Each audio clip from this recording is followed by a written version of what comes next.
ስላሴ ለመጥቀስ ፈልገነዋል። እዚህ ጋር አሁን እኔ ልታሳጣኝ ነው፣ ግን እንደዛ ሳይሆን ወልድ ተወልዶ ግን ምን አለ መሰለ እዚህ ጋር እንዴት ላስረዳ?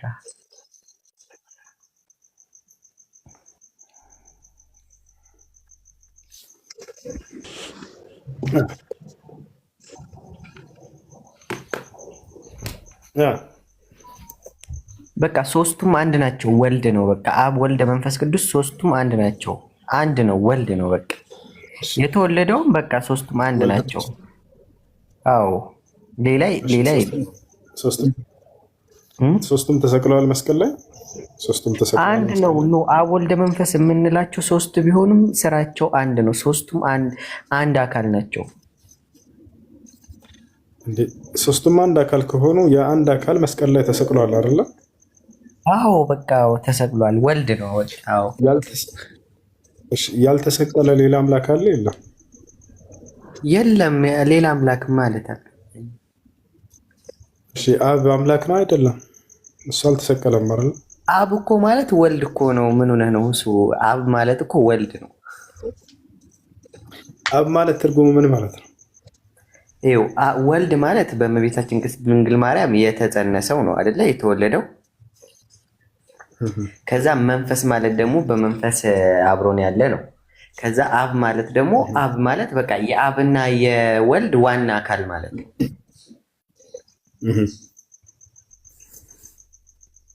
እዚህ ጋር ግን አንተ በደንብ እንትን ከሌለህ ወይ ደግሞ በደንብ እንትኑ ከሌለህ ከባድ ነው። አንድ አምላክ ነው ያለው ብለሃል አይደል? ይሰማሃል? አድሚኖች አንዴ አውርዷት፣ ከላይ ምርብሽ ድምፅ ላይ ነው ያለችው።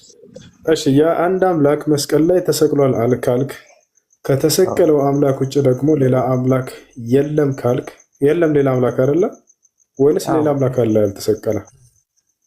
የለም እያልኩ እኮ ነው። ወልድ ነው። አብ የምትለኝም ይኸውልህ፣ አብ የምትለኝም ወልድ ራሱ ነው የተሰቀለው ነው። ስለዚህ አብና መንፈስ ቅዱስም ተሰቅለዋል መስቀል ላይ ማለት ነው አይደለ? ከወልድ እኮ አዎ፣ ወልድ ማለት ወልድ እኮ አብም ወልድ እኮ ማለት ነው። መንፈስ ቅዱስም አብም ነው። ስለዚህ መስቀል ላይ አብ ተሰቅሏል ማለት ነው አይደለ? እየነገርኩ ነው። አዎ ወልድ ሆነ እንጂ ሶስቱም አንድ ናቸው እኮ። ስለዚህ አብም ወልድም መንፈስ ቅዱስም መስቀል ላይ ተሰቅለዋል እያልከኝ ነው አይደል? ህዝብ ነው ክርስቲያኖች። እሺ ሶስቱም አምላክ ማን ነው? ሶስቱም መስቀል ላይ ተሰቅለዋል እያለን ነው። መስቀል ላይ ሶስቱም እኮ አይደሉም። ሁሱ እዚህ ጋር ሰውን እንትን ለማሰጣት አትሞክር። ወልድ አብ ወልድ መንፈስ ቅዱስ ሶስቱም እራሱ ወልድ ነው። እዚህ ጋር ሌላ አምላክ የሚባል ነገር የለም። እራሱ ነው ያለው። እዚህ ጋር ተወለደ እንጂ መንፈስ ቅዱስ አሁን ለምሳሌ ወልድ ተወለደ እንጂ መንፈስ ቅዱስና አብ እራሱ ወልድ ነው እኮ። ስለዚህ መስቀል ላይ ተሰቅሏል አብ መንፈስ ቅዱስም ተሰቅለዋል ወይንስ አልተሰቀሉ? በቃ ወልድ ተሰቀለ ማለት ሌላ አምላክ የለም እያልኩ እኮ ነው። እዚህ ጋር ሶስት አታርጋቸው። እራሱ አንድ ወልድ ነው ያለው።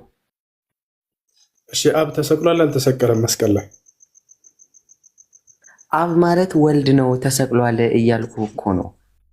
አላሁ አክበር። ክርስቲያኖች ሰማችሁ? አብ ተሰቅሏል። እሺ ኢየሱስ ክርስቶስ አምላክ እንዳለው አስተምሯል አላስተማረም? መጽሐፍ ቅዱስ ላይ ኢየሱስ ክርስቶስ አምላክ እንዳለው አላስተማረም። እሱ ያለው ሶስት ነን እንደዚህ አሁን ያልከኝን ነገር ለማስተማር ነው እንጂ አምላክ አለኝ ብሎ ምናምን እንትን አላለም። እንዳስተማረ ባሳየህ ከክርስትና ትወጣለህ። እኔ ይህን ያክል ጥልቅ ያለ እንትን ስለሌለኝ እንዳስተማረ ብታሳየኝ ሂጅ እጠይቃለሁ እንጂ ቀጥ ብዬ አልወጣም። ግን ብታሳየኛው ለምሳሌ ለምን እንዲህ አለ ብዬ እንትን ልል እችላለሁ፣ ልጠይቅ እችላለሁ እንጂ አልወጣም። ለምን እወጣለሁ? በቃ ያው ምን አለ መሰለህ፣ አሁን አንተ ለአምላክ አምላክ የለውም ብለህ ታምናለህ አይደለ? ቆይ ለአምላክ አምላክ የለውም ብለህ ታምናለህ አይደለ ነው ወይንስ ለአምላክ አምላክ አለው? ለአምላክ አምላክ እንዴት ይኖረዋል? አላሁ አክበር። ጎበዝ ልጅ፣ ትክክለኛ ንጹህ ግንዛቤ ያያችሁ አይደለ? ለአምላክ አምላክ ሊኖረው አይችልም። ስለዚህ ኢየሱስ ክርስቶስ አምላክ አለኝ ካለ እርሱ አምላክ ሊሆን አይችልም ማለት ነው። ተስማማ? አምላክ አለኝ ብሎ ካስተማረ እርሱ አምላክ አይሆንም። ምክንያቱም ለአምላክ አምላክ የለውም ተባብለናል። አሁን ኢየሱስ ክርስቶስ አምላክ አለኝ ብሎ ያስተማረበትን ቦታ ላሳየ። ዮሐንስ ወንጌል ምዕራፍ 20 ቁጥር 17 ላይ ምን ይላል? ወደ አምላኬ ወደ አምላካችሁ አድርጋለሁ ብሎ ክርስቶስ አምላኬ እያለ የሚጠራው አምላክ እንዳለው አስተምሯል። ለማስረጃ ላሳየ መጽሐፍ ላይ ያውና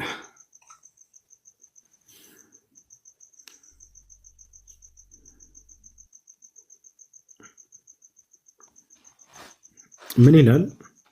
ኢየሱስም ገና ወደ አባቴ ያላረግኩምና አትንኪኝ፣ ነገር ግን ወደ ወንድሞቼ ሄደሽ እኔ ወደ አባቴና ወደ አባታችሁ ወደ አምላኬና ወደ አምላካችሁ አድርጋለሁ ብሏል ብለሽ ንገሪያቸው አለ። ወደ አምላኬና ወደ አምላካችሁ አለ ክርስቶስ። አንዴ እባክህን አዳም ተረጋ በል፣ ቀስ በል። ሰው እያወራ ከሆነ ጣልቃ ትግባ። እሺ ታወራለህ፣ ቀስ በል። ስለዚህ ኢየሱስ ክርስቶስ አምላክ አለኝ ብሎ ቃል በቃል አስተምሯል። መጽሐፋቸውን ፈትሹ፣ መጽሐፋቸውን መርምሩ። ክርስቶስ አምላክ እንዳለው አስተምሯል። ለአምላክ አምላክ የለውም ካለን ክርስቶስ ስለዚህ አምላክ ሊሆን አይችልም ማለት ነው። እና ይሄን ይመስላል። ሱራፌል ሜ ተናንሳ። ሱራፌል አንተ ነህ ስታወራ የነበረው ወይስ አቢ ነው? ሱራፌል ሜ ተናንሳ። እኔም ላወራ ነበረ። እሱ መጀመሪያ ምናልባት የቤቱን ሕግ እንዳልጥስ ብዬ ነው እስኪጨርስ የሚያልኩት። እሺ ሱራፌል ያወራና እኔ እቀጥላለሁ።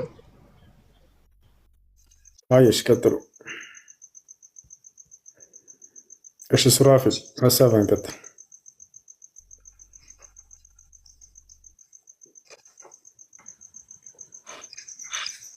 ሱራፌል አለ?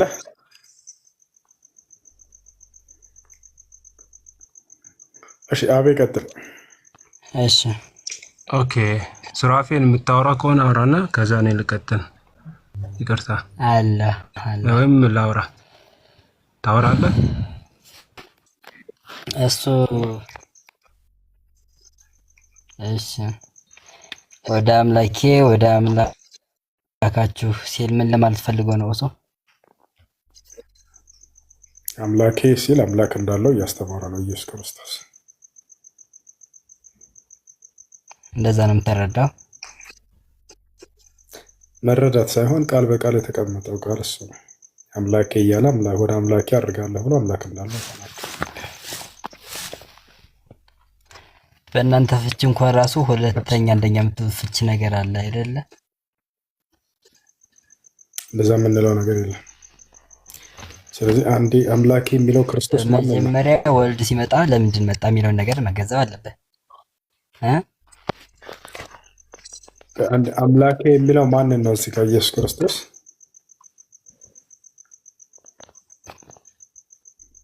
አምላኬ የሚለው ማንን ነው?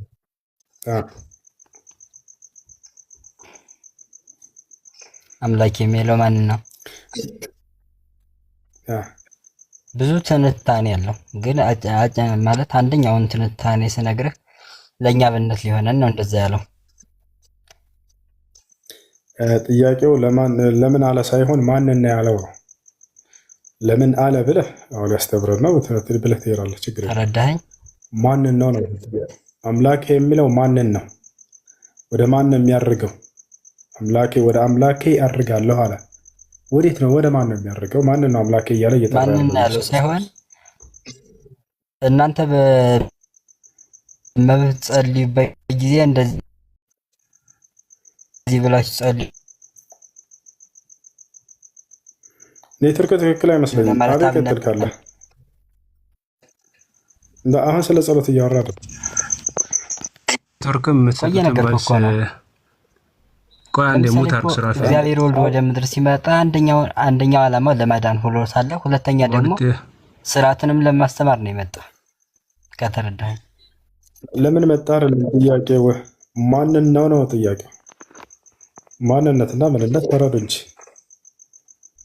ማንን ነው አምላኬ የሚለው ክርስቶስ ማንን ነው? ወደ ሲል የሆነን አካል እያመለከተ ነው። ወደ አምላኬ አድርጋለሁኝ አለ። አምላኬ የሚለው ማንን ነው? አቤ ኢየሱስ ክርስቶስ።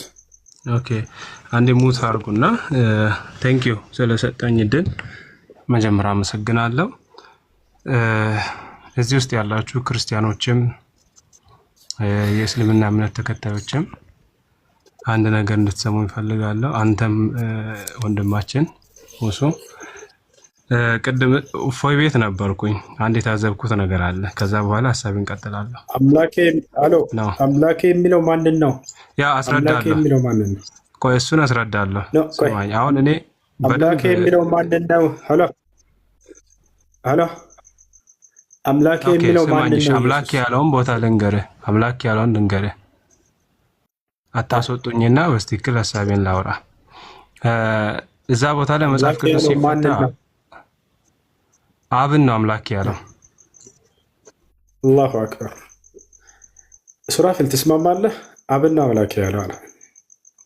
ያ እኔ ሐሳቤን ጨርሰህ ጨርሰሽ።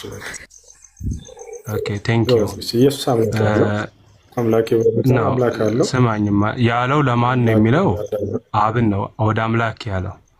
በዛ ሰዓት ያንን መልእክት አምላክ አብ ሆኖ አትንኪኝ ወደ እኔ አትምጪ ያለው ከሞት ከተነሳ በኋላ ለሐዋርያት በሚገለጥበት ጊዜ በተነሳው በአዲሱ ማንነት ወይም ደግሞ በአዲሱ ስጋ ከነሱ ጋራ አብሮ ማሳለፍ አብሮ መሆን ስላልፈለገ ገና ወደ እኔ መቅረብ አትችሉም፣ አሁን የለበስኩት ስጋ እንደ ድሮ ወይም በፊት የተሰቀለው ወይም የሞተውን ያንን ስጋ ሳይሆን አዲሱን በክብር የሚመጣውን ስጋ ራዕይ ምዕራፍ 1 ቁጥር 7ን ማንበብ ትችላላችሁ።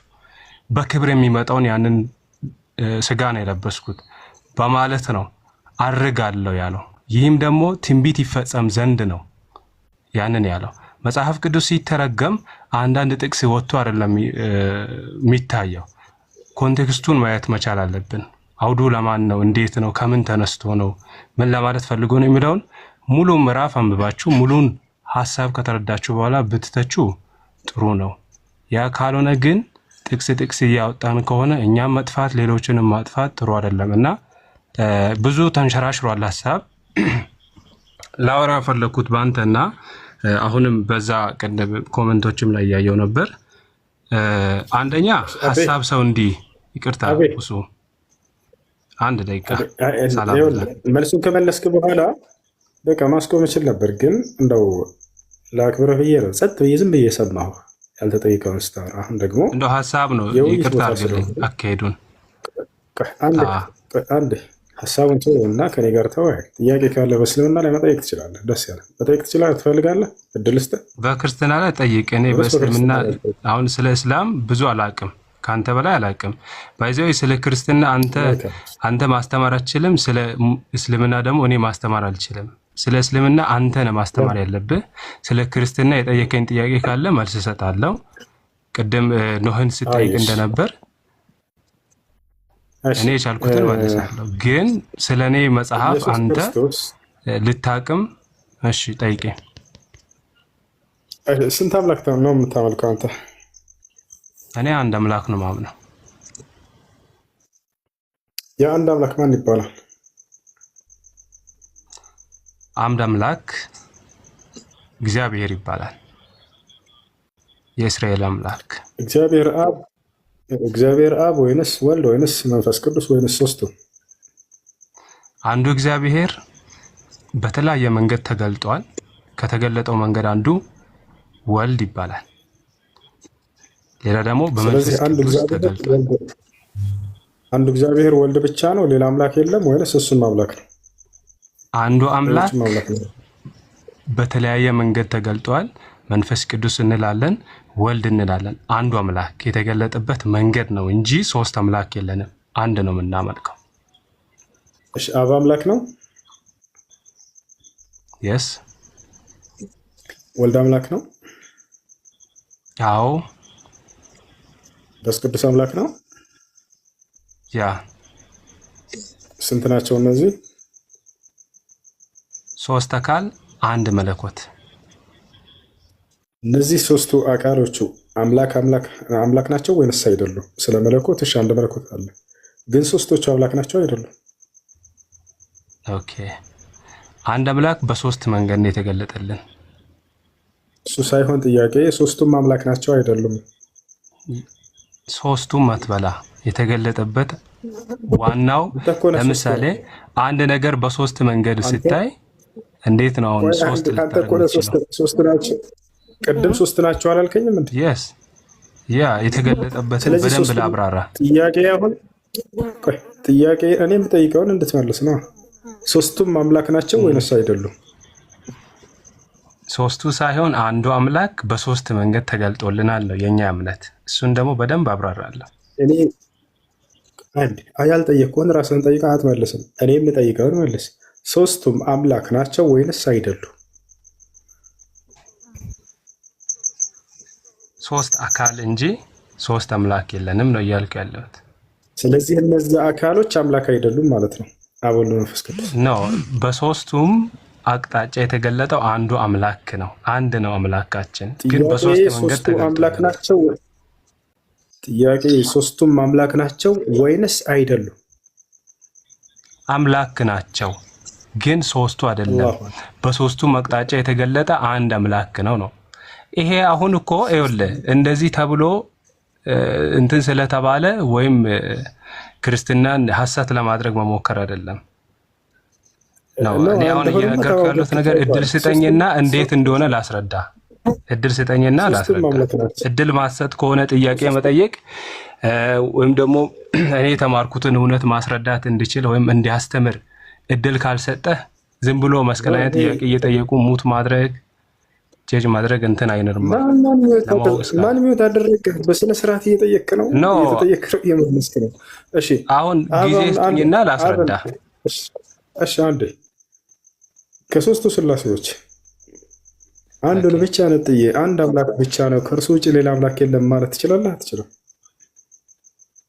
አትችልም ማለት ነው።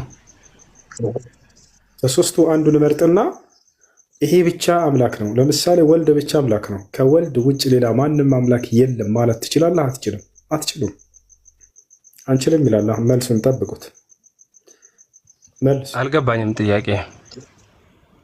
ከሶስቱ ስላሴዎች መካከል አንዱን የስላሴ አካል ነጥዬ ወልድን ብቻዋን ወልድ ብቻ አምላክ ነው ከእርሱ ውጭ ሌላ ማንም አምላክ የለም ማለት ትችላለህ? አልችልም? ከሱ ውጭ ሌላ አምላክ የለም። ኦኬ ወልድ እግዚአብሔር የተገለጠበት መንገድ የአብ አመጣጡ መንገድ እንጂ ወልድ ብቻውን ብለን ልንጠጥለው አንችልም ማለት አይቻልም። አላሁ አክበር። አያችሁ፣ ሶስቱ የስላሴ አካሎች አንድን ብቻ ነጥላችሁ አንድ አምላክ ነው ማለት አትችሉም። አንዱ ከሌላው ጋር ካልተደጋገፉ አምላክ ነው ማለት አይቻልም። አንዱ ነጥላችሁ ተደጋግፎ የሚቆም አምላክ የለም። ባክህ ቆም ብለህ አስብ ወገኔ። ለምን እንደዛ አልከደገኝ ነው? አንተ አሁን በራስህ መረዳት ያለብህ ይኸው 700 ምናምን ስም እየሰማ ነው። ለምን የሚል ምክንያት ለምን የሚል ጥያቄ የለማ ማለት ለምን ሳይባል እንዴት ለምሳሌ መልስ ስህተት እንዴት ብለን መጠየቅ ያለብህ እንጂ አንተ አሁን የራስን የአንተን አይምሮ ጥያቄ በራስህ አይነት እየተረጎም እኔ ጠይቄ የመለስክ ነው። እኔ አልተረጎምኩም። ተው እንጂ ምኑና ነው በስነ ስርዓት እያወራ። እሺ አንዱን ብቻውን ነጥለን አምላክ ማለት እንችላለን ወይ ስልህ አይ አንችልም አልከኝ። በቃ እንደቀ እዚህ ጋር አንዱ ከሌላው ጋር ካልተደመሩ አምላክ ማለት አትችሉም። ያቸው አይደለ እኮ ለምን በለኝ። ለምን እንደማንል ልንገርህ። እሺ ሐሳብህን አውራ። ነፃ እንድትሆን ዘንድ ሐሳብህን አውራ። ቴንክ ዩ። በመጀመሪያ መግቢያ ላይ ላስቀምጥ የነበረውን ሐሳብ ላስቀምጥና ከዛ በኋላ ሐሳቤን ሊቀጥል በነፃነት ማለት ነው። ያን ስልህ የሆነ ካንተ ጋር የሃይማኖት ፍክክር እንዳለ ሰው ሳይሆን በሰብአዊነት ላውራ። አንዳንድ ጊዜ እኛ ማናውቀው ነገር አለ ሃይማኖተኞች ስንሆን ማለት ነው። ለፈጣሪ ብለን ከፈጣሪ የምንወጣበት አጋጣሚዎች አሉ። መጽሐፍ ቅዱስን እንደ አንድ ወንድም የምነግርህ እኔ በእናንተ ቅዱስ አላውቅም። ምክንያቱም ከኔ በላይ ስለ ጉዳዩ የሚያውቁ ሰዎች ስላሉ እኔ በራሴ ስራና በራሴ ሃይማኖት የተጠመድኩ ሰው ነኝ። ስለናንተ ለማስተማር ከፈለኩ መጀመሪያ ስለናንተ ማወቅ መቻል አለብኝ ከሀ እስከ ፓ ድረስ። ያለበለዛ ስለናንተ ወጥቼ አንድ ሁለት ጥቅስ ይዤ ማንም እስላም ጣል የሆነ ሰው ተነስቶ ባስተማረው ትምህርት ተሞልቼ ደፍሬ አላስተምርም። አንድ ስለኛም አንድ እውነት እዚህ ጋር ያላችሁ ክርስቲያኖችም ሙስሊሞችም እንድታውቁ ፈልገው በደንብ ባላወቅነው ነገርና ከስር መሰረት ባልተማረው ነገር ብዙ ትችት ባናነሳ እና ብዙ እንደፈለግን ባናወራ ብዙ አይነት ትውልድ ምንም የማያውቅ ሰው ስለሚጠፋ ይሄን ላሳስብ ወዳለሁ። ሁለተኛ ደግሞ እንዲህ ስታወይ አመሰግናለሁ ስለሰጠኝ እድል ሰፊ ጊዜ እንዲሰተ ለተነሳው መልስ ለምን የሚል ጥያቄ ጠይቀ ማብራሪያ ይስጡ። ከኔም የተሻሉ ሰዎች አሉ። እኔም መስጠት የምችለውን ያክል እሰጣለሁ።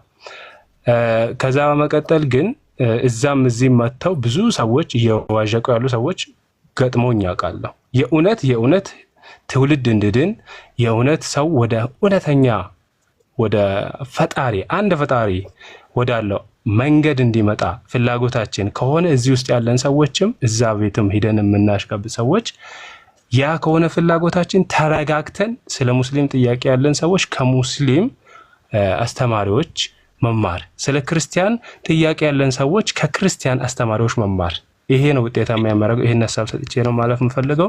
ከዛ መቀጠል እኔም ጠያቂ ነኝ፣ መማርም እፈልጋለሁ ብዙ ነገሮች። ግን አንድ እውነታ ነው፣ ያው እናንተ ብዙ ጊዜ ከእናንተ ወንድሞች ጋር በምንወያይበት ጊዜ የሚነሳው እሺ በእኛው እንጥራ ኢየሱስ ክርስቶስ በምንለው እንጥራ፣ ይቅርታ አድርጉልኝና መልእክተኛ ነው ብዙ ጊዜ ከእናንተ ወንድሞች የምንሰማው ያ መልእክተኛ የአላህ መልእክተኛ ነው የምትሉት እሱን 100% የሱን መልእክት የምትቀበሉት እቺን ጥያቄ ላስቀምጥና ትመልሳላችሁ። 100% የሱን ጥያቄ የሱን መልስ ወይም የሱን መንገድ የምትከተሉ ከሆነ እሱ ምንድነው ያለው? አብስ ስለሱ አብ ራሱ ምንድነው ያለው? እቺን ብቻ መልሱልኝ። አብ የምወደው ልጄ እሱ ነው ስሙት አለ። እሱ ራሱ ደግሞ እኔ እውነት ህይወት መንገድ ነኝ ከኔ በቀር ወደ አብ የሚወስድ የለም አለ። በስጋ በመጣው ወይም ደግሞ ስጋ ሆኖ ተገልጦ በሚሰራው ስራ ማለት ነው። ወደ አብ መግቢያ መንገድ እኔ ነኝ አለ። አብ ራሱ የምወደው ልጄ እሱን ነው እሱን ስሙት አለ። ዮሐንስ ወንጌል ምዕራፍ 3 ቁጥር 16 ላይ አብ አንድያ ልጁን እስኪሰጥ ድረስ ዓለምን እንዲሁ ወዷል አለ። ልጁም ደግሞ ህይወትን እንደሰጠ ይናገራል። ከዚህ የበለጠ አብስ ስለ ልጁ ይሄን ከመሰከረ ወልድስ ስለ ራሱ ይሄን ካለ እንዴት አድርገን ይሄን ቃል ነጥለን እሱ ያለበትን ብቻ እኔን ወደ አምላክና ወደ አምላካችሁ ሄዳለሁ ያለውን ጥቅስ ብቻ እየጠቀስን እንዴት አድርገን ይሄን ነገሮችን ትተን እንለፍ? እሱን እንድትመልስልኝ ነው። እሺ በጣም ጥሩ። እንግዲህ ልታውቅ የሚገባ አንድ ጥሩ ነገር አንስተሃል። እሱም ምንድን ነው? ክርስቶስ እኛ ክርስቶስን ሁላችንም እንወደዋለን። አንድነት አድርገን ክርስቶስን እንወደዋለን እንላለን። ሁሉም እወደዋለሁ ይላል። ሁሉም እወደዋለሁ ይላል። ሙስሊሞችም ክርስቶስን እንወደዋለን እንላለን።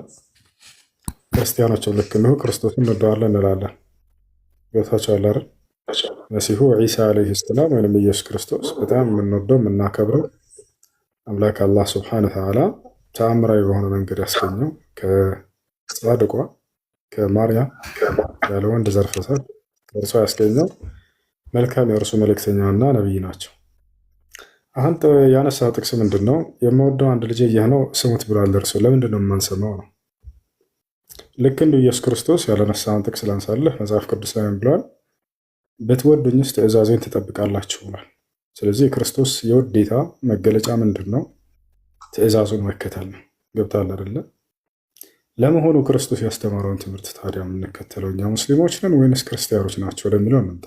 ክርስቲያኖች ስለ ክርስቶስ ምን ያምናሉ? ሙስሊሞችስ ስለ ክርስቶስ ምን ያምናሉ? በዚያ ጉዳይ ላይ ማስረጃዎች የትኛውን ይደግፋሉ የሚለውን አሁን እንመልከት። የክርስቲያኖች እምነት ኢየሱስ ክርስቶስ አምላክ ነው ብለው ያምናሉ፣ ያመልኩታል። ገብቷችኋል? ለመሆኑ ክርስቶስን የሚወዱት ከሆነ ይህን ትእዛዝ አዟችኋል ወይ? ብትወዱኝ ትእዛዜን ትከተላላችሁ ስላለ ክርስቶስ የትኛውን ቦታ ላይ እኔ አምላካችሁ ነኝ አምልኩኝ ያለበት ቦታ የለም። ስለዚህ ክርስቶስን አትወዱትም። ብትወዱት ኖሮ እርሱ ያላስተማረውን ትምህርት ባልያዛችሁና ባልሄዳችሁ ነበር።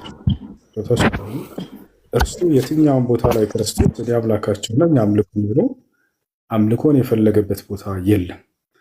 እኛስ መልእክተኛ የሚለውን ቅድም እንዳነሳኸው መልእክተኛ የአንዱ አምላክ መልእክተኛ ነው ብለን እናምናለን። አዎ ይሄንን ተናግሯል። ዮሐንስ ወንጌል ምዕራፍ 17 ቁጥር 3 ላይ ወደ ሰማይ ቀጥ ብሎ ኢየሱስ ክርስቶስ አምላክ ሆይ አንድና ብቸኛ እውነተኛ አምላክ አንተ ነህ፣ እንዲሁም የላከውን ኢየሱስ ክርስቶስን ያውቁ ዘንድ ይህች ነች የዘላለማዊ ሕይወት አለ። ክርስቶስ መልእክተኛ እንደሆነ ተናገረ። እኛ ሰው ነው ብለን እናምናለን። ክርስቶስም ልክ እንዲሁ አስተምሮታል። ይህንን ባስተማረው ትምህርት ላይ ነን እኛ። ዮሐንስ ወንጌል ምዕራፍ 8 ቁጥር 40 ላይ ምን ይላል? እኔ ከአምላክ የሰማሁትን እውነት የምነግራችሁ ሰው ነኝ አለ። እኛም ብለን እናምናለን ከአምላክ ሰምቶ የሚናገር ሰውና መልእክተኛ ነው ብለን እናምናለን። ይህን ክርስቶስ አስተምሮታል እና ስለዚህ እኛ ክርስቶስ ነው ወይንም ደግሞ መሲህ ነው ብለን እናምናለን። አይሁዶች ይህን አይቀበሉም። ሁለታችንም ግን እንቀበላለን። ችግር የለብንም በዚህ። እናንተም ክርስቶስ ነው እርሱ ያ በነቢያት ቃል የተቀበለ መሲህ ነው ብላችሁ ታምናላችሁ። እኛም በርካታ ቦታ ላይ በቁርአን ላይ አላህ ነቢ ሰለላሁ ዐለይሂ ወሰለም ሐዲስ ላይ ያ ራሱ ቃል የተገባው መሲህ ተብሎ የተገለጸው የማርያም ልጅ ነው ብለን እናምናለን። አላህ በቁርአን ላይ መሲህ ክርስቶስ እያለ ያነሰዋል። የተቀባ የተመረጠ ነው ለእስራኤል ልጆች ቃል ተገብቶ የነበረው እርሱ ራሱ ነው ይባላል። እና ስለዚህ ይህ ነው አሁን እኔ ማስረጃ ቀረብኩኝ። እርሱ ለተናገረው ነገር እርሱ ክርስቶስን በተመለከተ የምናምነው ንግግር ከአንደበቱ እንደተገኘ ሰው ነው ብለን እናምናለን። መልእክተኛ ነው ብለን እናምናለን። ከአምላክ ሰምቶ የሚናገር ሰው ነው ብለን እናምናለን። አንተ ግን አምላክ ነው ወይንም ደግሞ አምልኩኝ ብሏችኋል ወይ? ስታመልኩት ጊዜ አምልኩኝ ብሎ ክርስቶስ ያስተማረበት አንድ ቦታ አለ? አቤ አሁን መቀጠል ትችላለህ።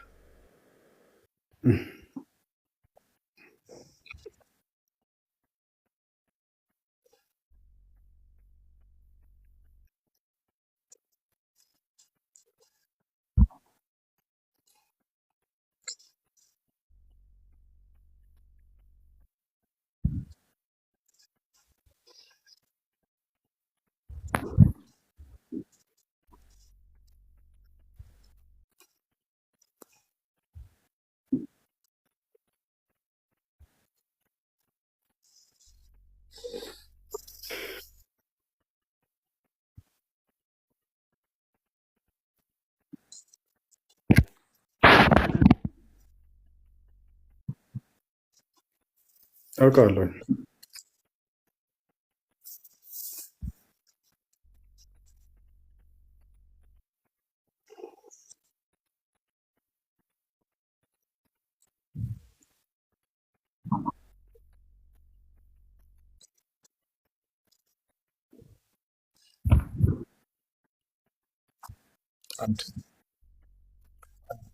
አንድ አቤ አቤ አንዴ መልእክቱን የሰጠው ለዮሐንስ ኢየሱስ ነው አልክ።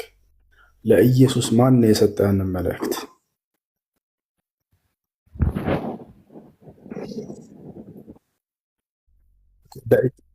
በጣም ጥሩ ነገር አነሳህ። ምን አልክ መሰለህ? ይህንን መልእክት የሰጠው ለዮሐንስ ኢየሱስ ነው አልክ። ለኢየሱስ የሰጠው አካል አለ የለም? እሱ ጋር ነው ዋናው ነገር። ኧረ ኢየሱስ ራሱ እኮ በመለኮት ማንነት እኮ ነው የሰጠው። ለኢየሱስ የሰጠ ሌላ አካል አለ ካልክ አሳየኝ። እኔ በመጽሐፍ ቅዱስ አሳየኝ። ከአንድ ጀምረን አብሽር፣ ችግር የለውም። እንመልከተው። ለኢየሱስ የሰጠው ሌላ አካል አለ። ዮሐንስ ራእይ ላይ እንመልከት። ያው ራእይ ምዕራፍ 1 ተመልከት። ቶሎ ይሆን ዘንድ የሚገባውን ነገር ለባሪያዎቹ ያሳይ ዘንድ እግዚአብሔር ለማን ሰጠው?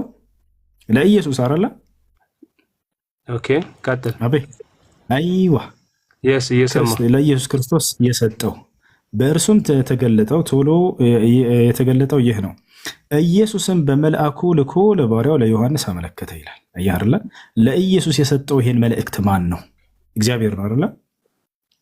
ኦኬ አይዋ ስለዚህ ለኢየሱስ የሰጠው አካል ካለ አሳየኝ። የለም ብለህ ነበር። ለኢየሱስ እግዚአብሔር ነው የሰጠው። ስለዚህ ያን እየተናገረ ያለው እግዚአብሔር ነው እንጂ ኢየሱስ ክርስቶስ አይደለም። ኦኬ ጨረስክ? ጨረሰ መጽሐፉ። ለኢየሱስ የሰጠው አካል የለም ብለህ ወረድ ብለህ ያለውንም እናንብባ።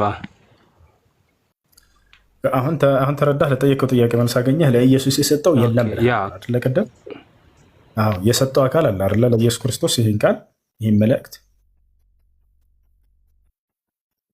አገኘ። እሱን እንዴት አሁን ለኢየሱስ ክርስቶስ የሰጠ? ኦኬ ስማኝ፣ ከጨርስ አንተ፣ እኔ ልመልስልህ።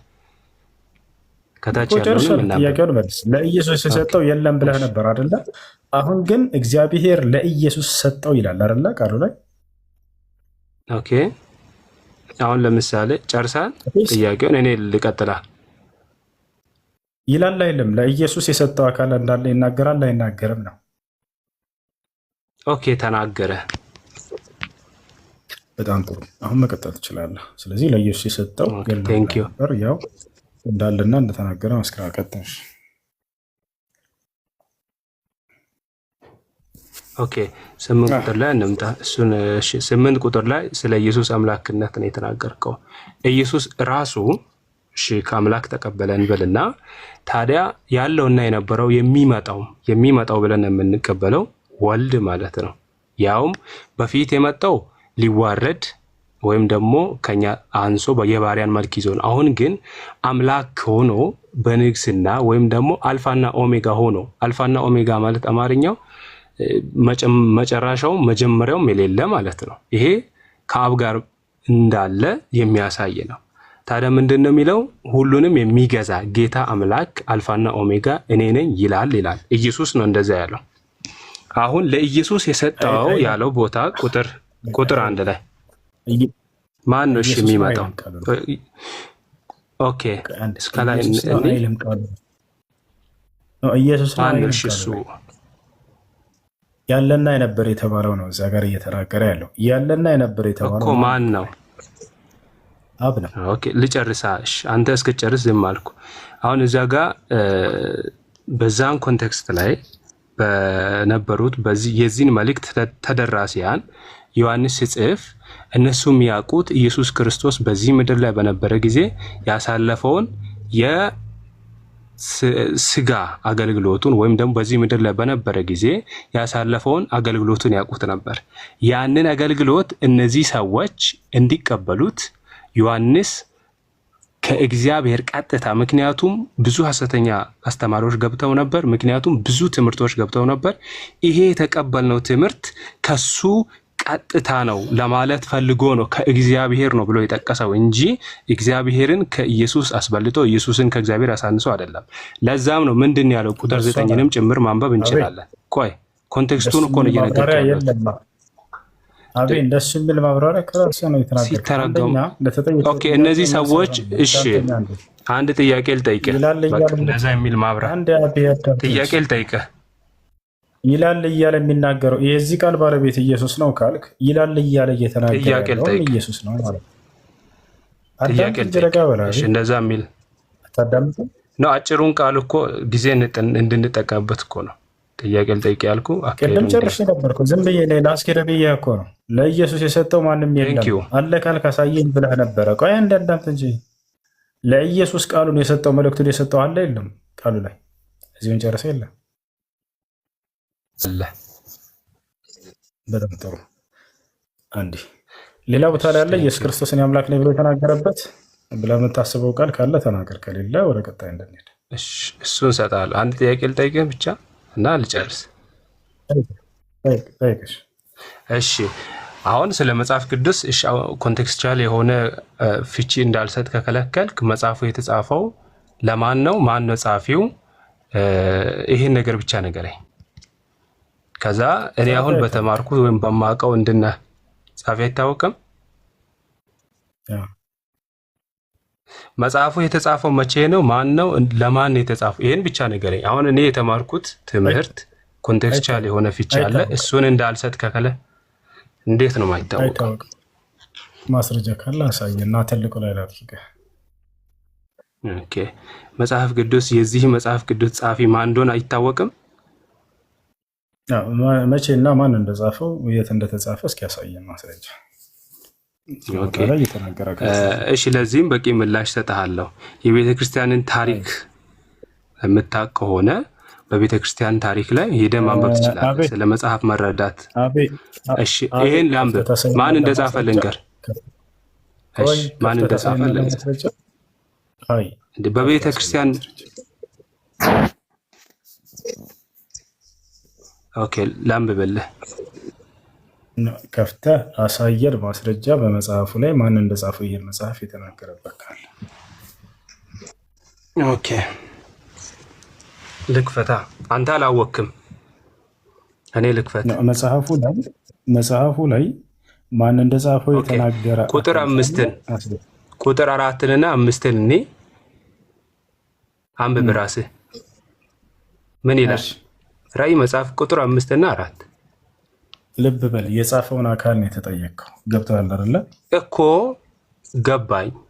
የጻፈውን መልእክቱን ከኢየሱስ ተቀብሎ ለአማኞች ያደረሰው አካል ማን ነው ብዬ ነው። ጻፊው ማን ነው? ጻፊው ማን ነው ነው? እሺ ይሄው ጻፊውን አንብባ ቁጥር 5 ቁጥር 4 እና 5። እሺ እኔ ላንብብ። ዮሐንስ በእሴይ ላሉት ለሰባቱም አብያተ ክርስቲያናትና ካለውና ከነበረው ከሚመጣውም በዙፋኑም ፊት ካሉት ከሰባቱም መናፍስት ከታመነውም ምስክር ከሙታንም በኩር የምድርም ነገስታት ገዢ ከሆነው ከኢየሱስ ክርስቶስ ጸጋና ሰላም ለእናንተ ይሁን። ለወደደ ከኃጢአታችንም በደሙ ላጠበን መንግስቱም ለአምላኩና ለአባቱም ካህን እንዲሆን ላደረገ ለእርሱ ከዘላለም እስከ ዘላለም ድረስ ክብር ኃይል ይሁን አሜን። ማን ያለው? ዮሐንስ ነው የጻፈው። ይህንን እነሆ ከዳመና ጋር ይመጣል፣ ዓይንም ሁሉ የወጉትም ያዩታል እያለ ይቀጥላል። አንዴ ዮሐንስ ነው የጻፈው የሚለውን ከየት ነው ያመጣው? ይሄው ለሰባቱ መልእክቱ እኮ የተጻፈበትንም እኮ አላወቅም አንተ። መልእክቱ የተጻፈው እሴይ ላሉት ለሰባቱ እንጂ ጎበስ ቆይ ይኸውልህ ልንገራሽ መልእክቱ የተጻፈው በእሴይ ላሉት ለሰባቱም አብያተ ክርስቲያናት። ለማን ተጻፈ አይደለም ጥያቄው፣ እባክህን ማን የጻፈው ነው ጥያቄው አልኩህ እኮ። እንዴ ምን ነው? ዮሐንስ የት አለ ማስረጃ? ዮሐንስ እኔ ነኝ የጻፍኩት ያለው ሐዋርያው ዮሐንስ። ይኸው እያሳየው ቁጥር 4 እና 5 አንብብ ነው። የለም እኔ ነኝ የጻፍኩት ብሎ የተናገረበት ቦታ የለም። አይደለም ማነበብ ነው ያው። እሺ ይኸው 10ንም አንብብ። በጌታ ቀን በመንፈስ ነበሩ፣ በላይም የመለኮት ድምፅ መጣ፣ ታላቅ ድምፅም ሰማሁ። እንዲህም የምትለውን መጽሐፍ ጽፈህ ወደ ኤፌሶን፣ ወደ ሰመርኔስ ምንድን ነው የሚለው? ቁጥር 11ንም አንብብ። እንዲህም የምታየውን መጽሐፍ ብሎ የተናገረበትን ቦታ ላይ የተጠየቀው አብ እባክህ አሁን እዚህ ቦታ ላይ ተናጋሪ ኢየሱስ ክርስቶስ እንዲህ እኮ ነው። ይሄ መስቀለኛ ጥያቄ የምትጠይቀው ይሄውና ቁጥር 11ን ላንብብልህ። እሺ እንዲህም የምታየውን በመጽሐፍ ጽፈህ አነበብ ነው። ይኸውልህ ዮሐንስ እኔ ነኝ የጻፍኩት ብሎ የተናገረበት ቦታ ካለ ያንን አሳየን ነው። ገብቷል? ይሄ ጻፈ አለኝ፣ ኢየሱስ እንዲህ አለኝ፣ እንትና እንዲህ አለኝ ምናምን እሱን ሳይሆን ዮሐንስ ራሱ እኔ ነኝ ይህን መጽሐፍ የጻፍኩት ያለበት ካለ አሳየን። ለምሳሌ ብትመጣ ወደኛ ቆይ ልንገርህ፣ የቁርአን ጸሐፊያኖች ለምሳሌ እኔ ነኝ የጻፍኩት ብሎ ቃል በቃል የሚናገሩ አካሎች ናቸው። መጽሐፍ ቅዱስ ላይ ግን አንዲትን የመጽሐፍ ቅዱስ ክፍል እኔ ነኝ የጻፍኩት ብሎ የሚናገር አካል አታገኙ። ገብቶሃል አይደል? እንዴት ነው? እሺ ላሳየህ። ያ ነው እንዳጠቃላይ። አሁን ኢየሱስ ክርስቶስ እኔ አምላካችሁ ነኝ አምልኩኝ ያለበት ቦታ ካለ አሳየን። ሌላ ቦታ ላይ ካለ አለ ወይንስ ሌላ ቦታ ላይ? እሺ ይሄንን ስጠና። ይሄ ራሱ እኮ ነው። ሌላ ቦታ ቢሰጥም ስለማታምን አዳምጥ። ይኸውልህ እዚህ ቦታ ላይ ቀደምም አንተ ምን አልከኝ? ይሄን መልእክት እየተናገረ ያለው ኢየሱስ ነው፣ ሌላ የሚነግረው አካል የለም ብለህ ነበረ። አይ አለ አልኩህ፣ ማስረጃ ያሳየኝ አልክ። ከዚያ በኋላ አሳየሁ፣ አመንክ እሱን። አዎ እግዚአብሔር ነው ለኢየሱስ የሰጠው አልክ። እዚያ ጋር አልቆ ነበረ ሁሉ ነገር። ገብቶሃል አይደለ? ስለዚህ ይሄን ቃል እየተናገረ ያለው የቃሉ ባለቤት ማን ነው?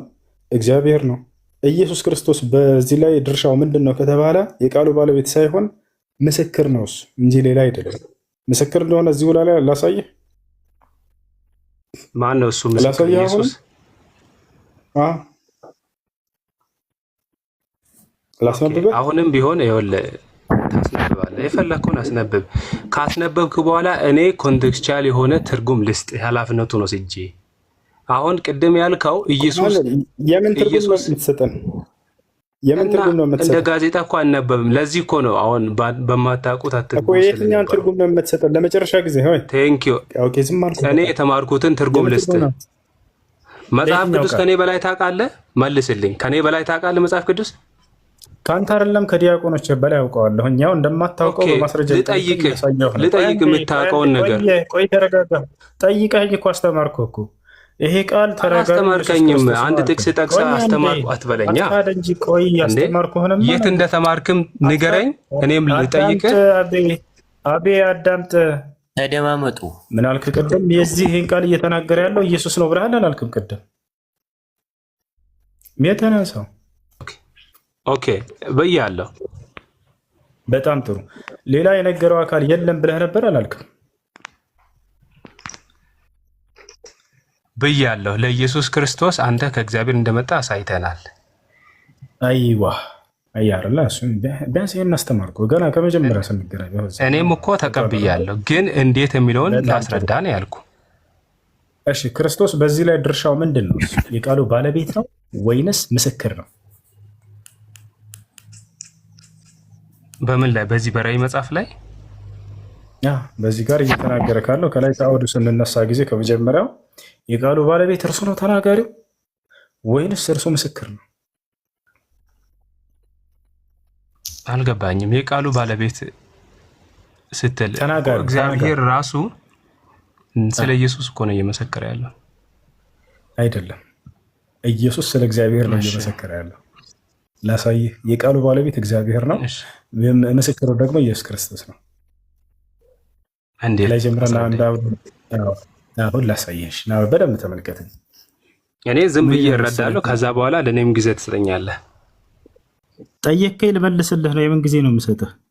ልመልስልህ ነው። የቃሉ ባለቤት ኢየሱስ እንደሆነ ማን ነው? አብ እንደሆነ እግዚአብሔር እንደሆነ ከዚያ ክርስቶስ በዚያ ላይ ድርሻው ምስክርነት እንደሆነ ላሳይህ ነው። ተስማማን? ቀጥል። ሄሎ እየሰማሁ ነው። ቶሎ ይሆን ዘንድ የሚገባውን ነገር ለባሪያዎቹ ያሳይ ዘንድ እግዚአብሔር ለኢየሱስ ክርስቶስ ማን ለማን ሰጠ? እግዚአብሔር ለኢየሱስ ክርስቶስ። ስለዚህ የቃሉ ባለቤት ማን ነው? እግዚአብሔር ነው። ለማን? ለኢየሱስ ክርስቶስ ሰጠው። የሰጠው አለ። የሰጠው ሲል ጊዜ ሰጭ አለ፣ ተሰጭ አለ። ሰጩ ማን ነው? እግዚአብሔር ነው። ተሰጩ ማን ነው? ኢየሱስ ክርስቶስ ነው። የቃሉ ባለቤት ታዲያ ማን ነው? እግዚአብሔር ነው። በእርሱም የተገለጠው ይህ ነው፣ ኢየሱስም መልአኩን ልኮ ለባሪያው ለዮሐንስ አመለከተ ይላል። ስለዚህ የቃሉ ባለቤት እግዚአብሔር፣ ከዛ ላይ ኢየሱስ ሰጠው፣ ኢየሱስ ደግሞ ለመልአኩ፣ መልአኩ ደግሞ ለዮሐንስ ሰጠ። አየህ አይደለ? እርሱም ጸሐፊው ማን እንደሆነ በዚህ አጋጣሚ ያውቃል። እሺ ጸሐፊው ብሎ እዚህ የተነሳ ነገር የለም። አሁን ራስ አትቀይር። አሁን ክርስቶስ ድርሻው ምን እንደሆነ ልንመለከት ነው። የቃሉ ባለቤት ኢየሱስ ሳይሆን እግዚአብሔር እንደሆነ ተመልከት። እርሱም ለእግዚአብሔር ቃልና ለኢየሱስ ክርስቶስ ምስክር። አየህ አይደለ? የቃሉ ባለቤት ማን ነው? እግዚአብሔር። ኢየሱስ ክርስቶስ ምንድን ነው? ምስክር ነው። ያው ላየውም ሁሉ መሰከረ። መስካሪው ማን ነው? ዮሐንስ ነው። ቃሉ እግዚአብሔር ነው፣ ምስክሩ ኢየሱስ ክርስቶስ ነው። ያን ደግሞ ዮሐንስ ቁጥር 2 በደንብ አንብብ። ቁጥር 2 በደንብ አንብብ። ያነበብ ነው። እርሱም ለእግዚአብሔር ቃልና አለ። እኛ የቃሉ ባለቤት እግዚአብሔር ነው። ለኢየሱስ ክርስቶስ ምስክር አለ። ኢየሱስ ክርስቶስ ደግሞ ምንድን ነው? ለኢየሱስ ክርስቶስ እንጂ ኢየሱስ አላለም። ለኢየሱስ ክርስቶስ ምስክር። አማርኛው በደንብ የሚነበብ ከሆነ ላየውም ሁሉ መሰከረ ነው። ቃሉን በደንብ አንብብ። መሰከረ። ኢየሱስ አይደለም ያለው፣ ለኢየሱስ ነው ያለው። ላ ማለት ደግሞ ሌላ ቃል። እሺ ቃሉ የማን ነው? በስትክክል አንብባ። ቃሉ የማን ነው? እንዴ የእግዚአብሔር በላ አንብብ ጨርስና ምዕራፍ 2 የእግዚአብሔር ቃል እንዴ 100% አላሁ የእግዚአብሔር ቃል። ጎበዝ ልጅ ጎበዝ። ስለዚህ ቃሉ የማን ነው? የእግዚአብሔር ነው። ያሻደምት ቃሉ የእግዚአብሔር ነው። ለኢየሱስ ክርስቶስም ምስክር፣ ላየውም ሁሉ መሰከር አለ። ዘመኑ ቀርቧልና የሚያነበው የትንቢቱን ቃል የሚሰሙትና በውስጡ የተጻፈውን የሚጠብቁት ብፁዓን ናቸው። ዮሐንስ በእስያ ላሉት ለሰባቱ አብያተ ክርስቲያናት ካለውና ከነበረው ከሚመጣውም አለ። አንድ በዙፋኑ ፊት ካሉት ከሰባቱ ማን ነው? እሱን መልስልኝ ስወድ። እሱ ማን ነው? እሱን መልስ። በነካጂ ሌሎችን ስትተረጉም እንደመጣ ምዕራፍ ቁጥር 4 እና 5 ተርጉምልኝ። ዝም ልበል። አንዴ ቆይ። ኢየሱስ ክርስቶስ ምስክር እንደሆነ አንዴ ላሳየህ፣ ቅድም የመጣንበትን። እሺ አንዴ ተረጋጋ። በዙፋኑ ከፊት ካሉት ከሰባቱ መናፍስት አለ፣ ከታመነውም አለ። ምን አንብባት ምን ትላለች? ከታመነውም ምስክር አይደለ? ከታመነው ምስክር የተባለው ማን ነው? ኢየሱስ ነው አይደለ? እዚህ ጋር እኔ ዝም ልበል፣ አንተ አስረዳና እኔ ጊዜ ወስዳለሁ። ዝም ልበል ሳይሆን እየተጠየክ ነው። እባክህ አቤ፣ ከታመነው ምስክር የተባለው ማን ነው? እዚህ ጋር ኢየሱስ ነው አይደለ? እሺ ከላይ ቃለ ሚውተን አንሳ። እሺ እንዲህ ልበል ቁጥር 4 እና 5 እየተጠየቅክ ነው ዮሐንስ እያነበብን አንተ የቆምክበትን ልድረስ። ማነው ስለ ጊዜ ትማል? ቆይ አንዴ ምስክር የተባለው ኢየሱስ ዮሐንስ ክርስቶስ ማለት ነው። በእሴይ ላሉት ማን ነው? ዮሐንስ በእሴይ ላሉት አቤ አዳምጥ። ሳወራህ ጊዜ ለምን ዝም አልክ? ሄሎ ሳወራህ ጊዜ ለምን ዝም? አንተ አሁን እኔ ስሳሳት ወይም የኔን ንግግር እንትን ለቃቅመ ከእግዚአብሔር ቃል ጋር አታገናኝ። አቡነ ይሳቅ ቃልህ ከላይ ሚውተን አንሳ። ቃልህ ሰላም ነው? እንዴት ነህ? አለን አልሐምዱሊላህ። ማን ነው? አማን ነው። ሰላም ነው አለን። ስንት አምላክ ነው የምታመልኩት ክርስቲያኖች? አንድ አምላክ። የአንድ አምላክ በድንግል ማርያም ማህፀን ውስጥ ተጸንሷል? አዎ ተጸንሷል፣ ተወልዷል፣ በስጋ ተወልዷል። በጣም ጥሩ።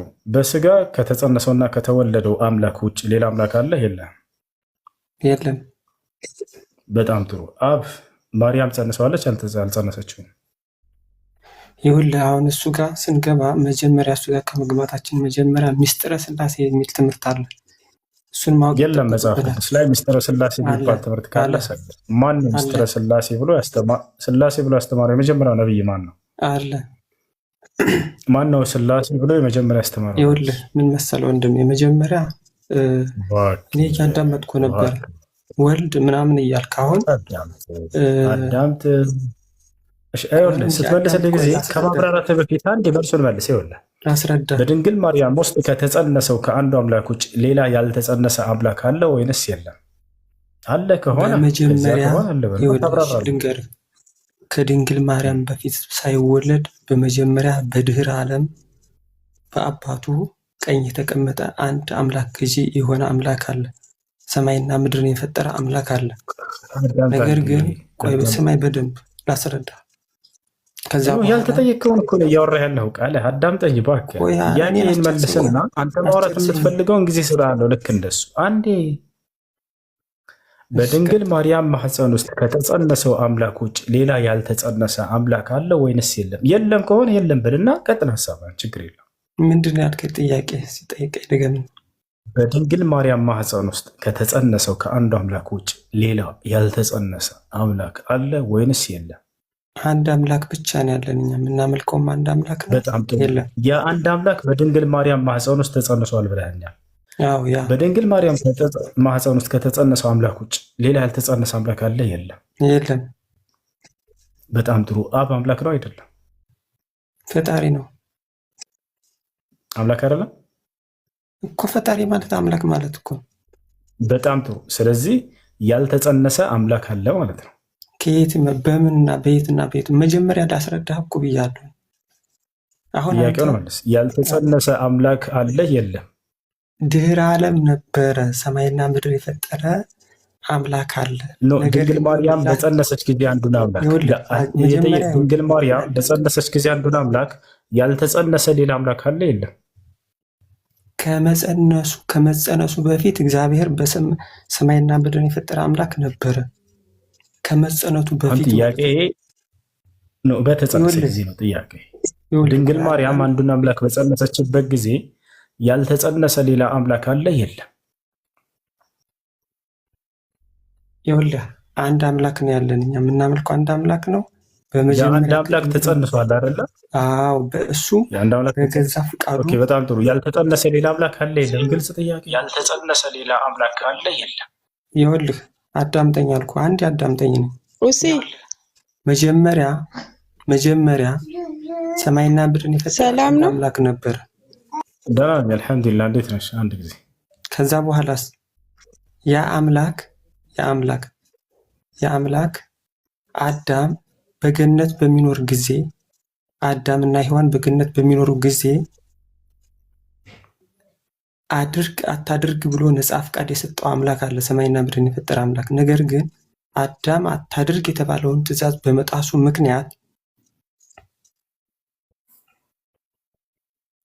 መጨረሻ ላይ አዳም በበደለ ምክንያት ከገነት ከወጣ በኋላ እግዚአብሔር አዳምን ረገመው። ምክንያቱም አታድርግ የተባለውን ነገር ስላደረገ ማለት ነው። ከዛ በኋላስ ምን አደረገ? ለአዳም ምን ብሏ ነው? 5500 ዘመን ሲፈጸም ከልጅ ልጅህ ተወልጄ አድንሃለሁ ባለው መሰረት እንደሱ የቱ ጋር ነው ያለው? ነቆ እነግርሃለሁ። እሱን መጀመሪያ ላስረዳ። ቅድም ወልድ ምናምን እያልክ ስለምትለው ነገር ነው። ወልድ ብቻውን አብ ብቻውን እያልክ ስለምትል ነው። ከልጅ ልጅህ ተወልጄ አድንሃለሁ ያለው የቱ ጋር ነው? እነግርሃለሁ እኮ እሱ ይኸውልህ፣ ጥቅስ እኮ አይወልም። እነግርሃለሁ ብለህ አትለፍ። ጥቅስ እየነገርኩህ 130 ጥቅስ ስላስክ እኮ ጥቅስ አያድንም እኮ። መጀመሪያ ማወቅ እኮ ቃል አዳምጠኝ። ጥቅስ ስለያዘ አይደለም። ቆይ ከልጅ ልጅህ ተወልጄ ከ5000 ዓመት በኋላ አድንሃለሁ ያለው የቱ ጋር ነው? አንተና እኔ የምንረዳዳም አይመስለኝም። ስለዚህ የምንረዳዳው በማስረጃ ሲሆን ጊዜ ነው። ከዚያ ውጭ ልንረዳዳ አንችልም። ትክክል ነው። አሁን እኮ ብዙ ነውር ነው። አንዴ ከልጅ ልጅህ ተወልጄ ከ5000 ዓመት በኋላ አድንሃለሁ ብሎ ቃል የገባለት አምላክ ለአዳም የቱ ጋር ነው ማስረጃ?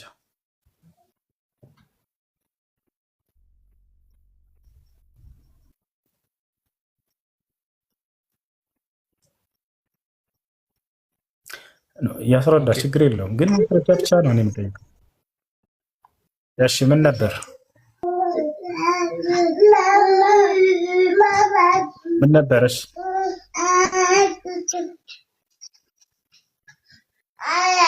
ምን ነበር ያልሽው?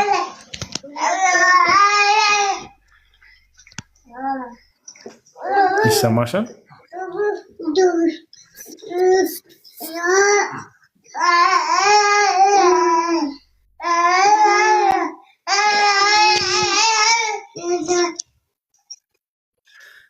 እሺ ይሰማ ልጆች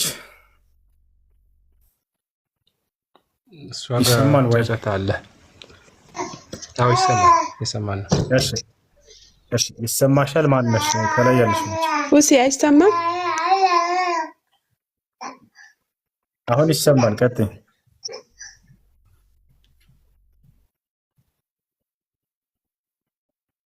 እሺ ጥያቄ ማለሽ ወይንስ ምንድነው? ወጣለች።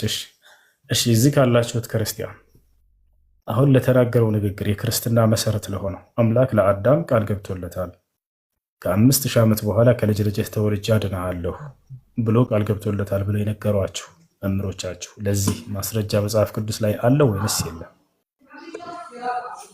የሚመልስ ክርስቲያን ጋር ሰላም ሁሱ ሰላም ነው። እንዴት ነሽ ሁሱ? ይሰማል?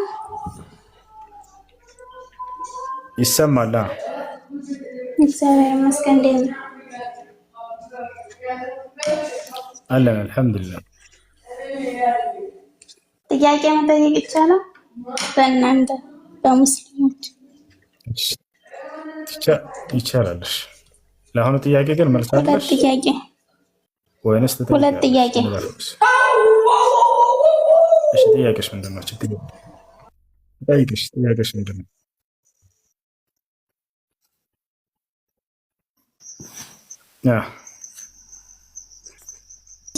በኢሳ ላይ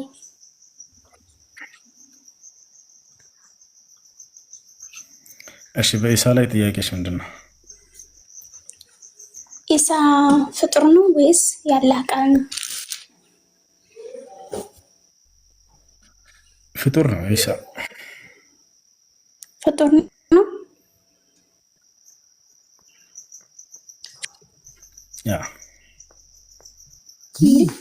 ያላህ መንፈስ አይደለም? ያላህ ማለት እፍ ማለት እንዴት ነው ፍጡር የሆነው?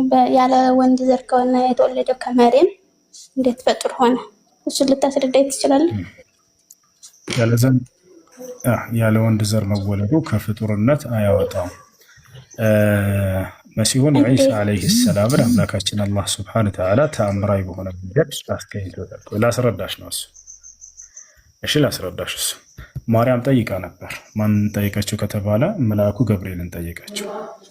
ልጅ እንደምትወልድ በስርዓቱን ይዞ የመጣ ጊዜ ትጸንሻለሽ፣ ዒሳ የሚባለንም ልጅ መሲሁን ትወልጃለሽ ካላት በኋላ ቃለት ረቢ አና የኩኑ ሊ ወለድ አለች። ለእኔ እንዴት ልጅ ሊኖረኝ ይችላል? ወለም የምሰስኒ በሸር ወንድ ያልነካኝ ሲሆን አለች። ከዚያ መልአኩ ጅብሪል ምን አላት? ቃለ ከዛሊከ ላሁ የኽልቁ ማ የሻ፣ ልክ እንዲሁ አምላክሽ አላህ ያሻውን ይፈጥራል አላት። መሲሁ እንደሚፈጠር ነገራት፣ ፍጡር እንደሚሆን። ኢዛ ቀዳ አምረን አምላክሽ አላህ አንድን ነገር ለመፍጠር በወሰነ ጊዜ ፈኢነማ የቁሉ ለሁ ኩን ፈየኩን፣ ለዚያ ሊፈጥረው ለፈለገው ነገር ሁን ይለዋል፣ ወዲያውም ይሆናል አላት። ስለዚህ አምላካችን አላህ ሱብሓነሁ ወተዓላ መሲሁን ሁን በሚለው ቃሉ ፈጠረው። ከማህፀን እንኳን አይደለም ያወጣቸው። ነገር ግን እርሷንም ፍጡር ከማለት አልተወገድንም። አዳምንም ልክ እንዲሁ ያለ ወንድ ያለ ሴት ከአፈር ነው አምላካችን አላህ ሱብሓነሁ ወተዓላ ያበጀውና የሰራው። ስለዚህ እርሱንም ከፍጡርነት አያወጣም። ታዲያ ምን ለማድረግ ነው መሲሁ በዚያ መንገድ የተፈጠረው ከተባለ አምላክ ድንቅና ኃያል መሆኑን ለመግለጽ ነው። አምላክ ከወንድና ከሴት ብቻ ሳይሆን ከወንድ ብቻ በሁሉም መንገድ ማስገኘት የሚችል ኃያል አምላክ መሆኑን ለመግለጽ ነው። አምላካችን አላህ ሱብሓነሁ ወተዓላ ሰዎችን በአራቱም መንገድ ፈጥሯቸዋል። ያለ ወንድ ያለ ሴት ፈጥሯል። ማንን ከተባለ አዳምን። ከወንድና ከሴት ፈጥሯል። ማንን ከተባለ እኔን፣ አንቺን፣ አንተን። ያለ ሴት ከወንድ ብቻን ፈጥሯል። ማንን? ሔዋንን፣ ሐዋን ከአዳም ጎን ፈጠራት። ሌላ ምን ቀረ ታዲያ? ያለ ወንድ ከሴት ብቻ ቀርቶ ነበር።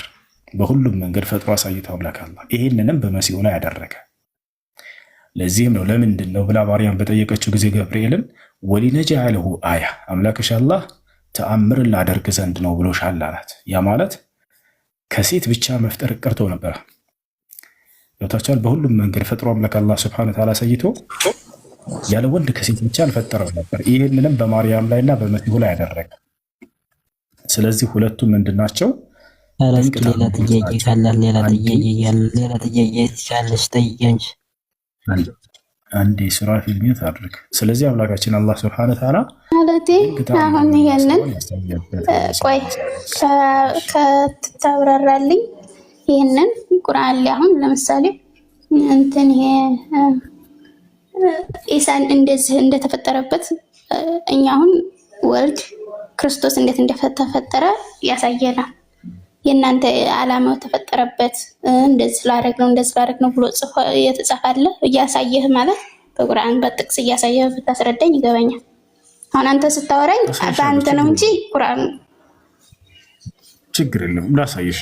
አሁን እዚህ ቦታ ላይ ቅድም ምን አልኩኝ? ለሁለት ዓላማ ነው መሲሁን አምላካችን አላህ ሱብሓነሁ ወተዓላ የፈጠረው። አንደኛ ድንቅ ተአምር ሊያሳይበት ነገር መጽሐፍ ቅዱስና ቁርአን እባክህ ሚያት አድርግ እንጂ ሚያት አድርግ። ምን ነው ስራፌ ወንድ ልጅ አይደለ እንዴ? ሰው እያወራ ከሆነ ጣልቃ ትግባ። አሁን ለምንድን ነው ከተባለ ድንቅ ተአምር አሁን አንተ ስታይ እኮ ላሳይሽ ነው አንዴ ሳትሄድ ያስረዳ እንጂ እስቲ እንረዳ ማለት እያወራ ጣልቃ ትግቡ። ማርያም ራሷ ገብርኤልን ጠይቃ ነበር እያልኳቸው ነው። በቁርአን ላይ ለምንድን ነው በዚህ መልኩ እንደወልዶ የተፈለገው? እንዴት ለእኔ በዚህ መልኩ ልጅ ሊኖረኝ ይችላል ብላ በጠይቀች ጊዜ ምክንያቱን ነገራት። ወሊነጅዐለሁ አያ፣ ለሁለት ዓላማ ነው። አንደኛ ተአምር ላደርገው ዘንድ ነው አላት። መሲሁ በራሱ አፈጣጠሩ ተአምር ነው። ያ ማለት ያለ ወንድ ዘር ፈሳሽ ከሴት ብቻ መገኘቱ ተአምርነትን ያሰኘዋል። አምላክ በእርሱ ላይ ያሳየው ድንቅ ስራውና ተአምሩ ነው። ማርያም በራሷ ተአምር ነች እንደ ኢስላም። ለምን ከተባለ ማንም ወንድ ሳይገናኛት በድንግልናዋ የወለደች ብቸኛዋ የዓለማችን ድንቅ ሴት ተብላ ትገለጻለች። አላህ ተአምር ነች ብሎ በቁርአን ላይ ገልጿታል። እርሷም ልጇም ተአምሮች ናቸው ብሎ አላህ ይገልጻቸዋል። ግን ያ ወደ መለኮት ከፍ አያደርጋቸውም ነው ልታውቁ የሚገባው ነገር። አምላክ በእርሳቸው ላይ ያሳየው ድንቅ ስራዎቹ ናቸው። አለቀ። ሁለተኛው ለምን ዓላማ ነው ታዲያ መሲሁ ከተባለ ወራህመተን ሚና ብሎ አላህ ገለጸው። ከእኔ የሆነ እዝነት ሲሆን እርሱም አለ ለማን? ለእስራኤል ወገን ማለት ነው። ነቢያቶች የአምላክ እዝነቶች ናቸው። ነቢዩ ሙሐመድን ሰለላሁ ዐለይሂ ወሰለም አላህ ሲገልጻቸው ለዓለማት እዝነት አድርጌሃለሁ አንተን አላቸው። መሲሁ ደግሞ ለአላህ የሆነ እዝነት ነው ለእስራኤል ሰዎች። አሁን ይሄን ያለበትን አላህ ሱብሓነሁ ወተዓላ በማስረጃ ይሆንላችሁ። የትንገባለን ቀጥታ የማርያም ምዕራፍ ይላል። ምዕራፍ 19 ላይ በመሲሁ እናት ስም የተሰየመ ምዕራፍ ነው። የማርያም ምዕራፍ ላይ ተመልከቱ። ማርያም ራሷ ጠይቀው ነበር ገብርኤልን፣ መልሱን ሰጥቷታል። ምን አለች? ተመልከቱ። እዚህ ጋር እናገኘዋለን። ያና እኔ ንጹህ ልጅ ተብሎ መሲሁ ተገልጿል። በነገራችን ላይ ማንኛውም ልጅ ሲወለድ በኢስላም ንጹህ ነው ያለምንም ኃጢአት ሆኖ ስለሚወለድ እኔ ንጹህ ልጅ ለአንቺ ልሰጥሽ ዘንድ ከጌታሽ መልእክተኛ ነኝ አላት። ተመልከቱ፣ አሁን እዚህ ጋር በጋብቻ ሰው ያልነካኝ ሆኜ አለች ማርያም። አመንዝራም ሳልሆን አለች ለእኔ እንዴት ልጅ ይኖረኛል አለች። አሁን ተመልከቱ፣ የአምላክን ዓላማ መሲሁን ያስገኘበት እዚህ ጋር ይገልጽላል ነው አላት ካለ በኋላ ምን አለ? ነገሩ እንደዚህ ነው፣ ጌታሽ አላህ ጌታሽ እርሱ በእኔ ላይ ገር ነው። ያ ማለት ወንድ ሳይነካሽ ሳታመነዝሪ ከአንቺ ልጅን ማስገኘት ለእኔ ገር ነው እያላት ነው ብሎሻል። አላህ እያላት ነው፣ ጌታሽ እያላት ነው። እርሱ በእኔ ላይ ገር ነው። ለሰዎች ተአምር፣ አንደኛው ዓላማ ይሄ ነው። አየሽ አይደለ? ለሰዎች ተአምር ከእኛም ችሮታ ልናደርገው፣ ማንን? መሲሁን ማለት ነው። ይህን ሰራን። ያደረገበት ምክንያት መሲሁን የሰራበትን ያደረገበትን ምክንያት እየገለጸ ነው። የተፈረደ ነገርም ነው አለ። ነፋባት ማለት ሩሕን ዘራባት ማለት ነው። ማን ነው? መልአኩ ገብርኤል ወደ እርሷ የተላከው ሩሕን ዘርቶ ሄደ ስለ መሲሁ ማለት ነው። እንዳጠቃላይ መሲሁ ተገኘበት ዓላማ ምንድን ነው ከተባለ ቅድም እንዳልኩሽ አንደኛ ለሰዎች ሁሉ ተአምር ይሆን ዘንድ ነው። ድንቅ ተአምር ነው መሲሁ አፈጣጠሩ፣ ያለ ወንድ ዘር ፈሳሽ ከሴት ብቻ ስለተገኘ። ሁለተኛ ደግሞ ከአላህ የሆነ ችሮታ ነው ለሰዎች ለእስራኤሎች ወገን ማለት ነው። አምላክ አላህ ሱብሓነሁ ወተዓላ ነቢያቶችን ለሰው ዘር ሁሉ ችሮታና እዝነት ብሎ ይገልጻቸዋል። ነቢዩ ሙሐመድ ሰለላሁ ዐለይሂ ወሰለምን ለዓለማት እዝነት አድርጌያለሁ አንተን እያለ በቁርአን ላይ ይገልጻቸዋል። ይህን ይመስላል ያ ነው እና መሲሁ ለዚህ ዓላማ ነው መልእክተኛ አድርጎ ነቢይ አድርጎ ላከው። የታመሙ ሰዎችን እንዲፈውስ ተአምር ሰጥቶት ነበር። ይሄ ነው። ኦኬ መጠየቅ ይቻላል? ይቅርታ አድርግልኝ። ኦኬ ያው አሁን የተላከው አሁን ያሳየኸው ረዶ አንዴ ድምፅ ይውጣ። አሁን ያሳየኸው እኛ ኢየሱስ ክርስቶስ ብለን የምንጠራውን እናንተ ነብዩላህ ኢሳ የምትሉትን መልእክተኛ ነው። በእናንተ ቁርአን ላይ ያሳየኸው አንድ ነገር ያው የተባለው መልእክተኛ እስቲ እኛንም ያው እንግዲህ እንድታስረዳን ስለምንፈልግ ሁለት ጥቅሶችን ከመጽሐፍ ቅዱስ አንተ እንድታስረዳኝ እፈልጋለሁ፣ እንዴት እንደተረዳክ ማለት ነው። አንደኛ ትንቢተ ኢሳይያስ 53 ቁጥር 5ን፣ ሁለተኛ ደግሞ ዮሐንስ ወንጌል ምዕራፍ 3 ቁጥር 16ን እሱን ጥቅስ አንብብና አስረዳኝ። ከዛ ጥያቄ ይመለስልኛል። ለሁሉም እዚህ ጋር 1000 እና ከዛ በላይ ሰው እያየ ነው መጽሐፍ ቅዱስ ላይ ያው ኢየሱስ ክርስቶስ ቅድም 5 53 በዚያ ጋር ኢየሱስ ክርስቶስ ነው የሚል ቃል የለም። ከዚህ ያልቃል። የለም ኢየሱስ ነው የለም። እዚያ ጋር ኢየሱስ ነው የሚል ኦኬ ቆይ እሺ፣ እንደዛ ከሆነ አንብባ ቦታውን አንብብና ምን ለማለት እንደሆነ አስረዳ። ያው ከመጽሐፍ ቅዱስ እየጠቀስ እያስረዳ ስለነበር ያለው ለኢየሱስ ነው ብለህ ስለሆነ አንተ አንዴ እሺ፣ ኢሳይያስ 9:6 አንብብ። ኢየሱስ ነው የሚል የለም እዚያ ጋር። አንደኛ ይሄ ነው። ሁለተኛ እሺ፣ ማን ነው ይሄ? እንዴት አዳምጠኝ ከይቅርታ ጋር ልመልስልህ። እሺ፣ አንደኛ ኢየሱስን ነው ብለህ የተናገርከው አንተ ስለሆንክ እዚያ ቦታ ላይ ኢየሱስን ነው የሚል ቃል ካለ ማሳየት ያለብህ ግዴታ አንተ ነህ። እኔ ደግሞ እዚያ ጋር ስንሄድ አናገኘውም ነው የምልህ። አንደኛ እሱ ነው። ሁለተኛ የአዲስ ኪዳን ባለቤቶች አይታቸው ከሆነ እነ ማቴዎስ ሁላቸውም ስለ ኢየሱስ ክርስቶስ የተነገሩ ትንቢቶችን ከብሉይ ኪዳን እያመጡ አስቀምጠዋል። አንዱም ግን የአዲስ ኪዳን ጸሐፊ ደፍሮ ያ ጥቅስ ስለ ኢየሱስ ነው የተነገረው ብሎ ያመጣ አካል አታገኝም። ያ ጥቅስ ለክርስቶስ ቢሆን ኖሮ እነዚህ የአዲስ ኪዳን ባለቤቶች እነ ማቴዎስ የሚታዩት ይመስላል? ቁጭ አድርጉላቸው ነበር። በርካታ ጥቅሶችን ከብሉይ ኪዳን እያመጡ በነቢያት የተነገረው ይሄ ስለ ኢየሱስ ነው እያሉ ያስቀምጧቸው ብዙ ጥቅሶች አሉ። አማኑኤል ይሉታል የሚለውን አስቀምጦታል አይደል ዮሐንስ? ነገር ግን ይህን ጥቅስ አንዱም አላመጣም። ለታላረ ለክርስቶስ መሆኑን ከማንም በላይ የሚረዱት መረጃ ሰጣለሁ። መረጃ ሰጥሃለሁ። አዲስ ኪዳን ላይ አንደኛ ጴጥሮስ ምዕራፍ መረጃ ሰጥሃለሁ። ይሄንን ጥቅስ አምጥቶ እንደዛ ችግር የለም። አንደኛ ጴጥሮስ ምዕራፍ 2 ቁጥር 25ን ክፈትና አንብብ።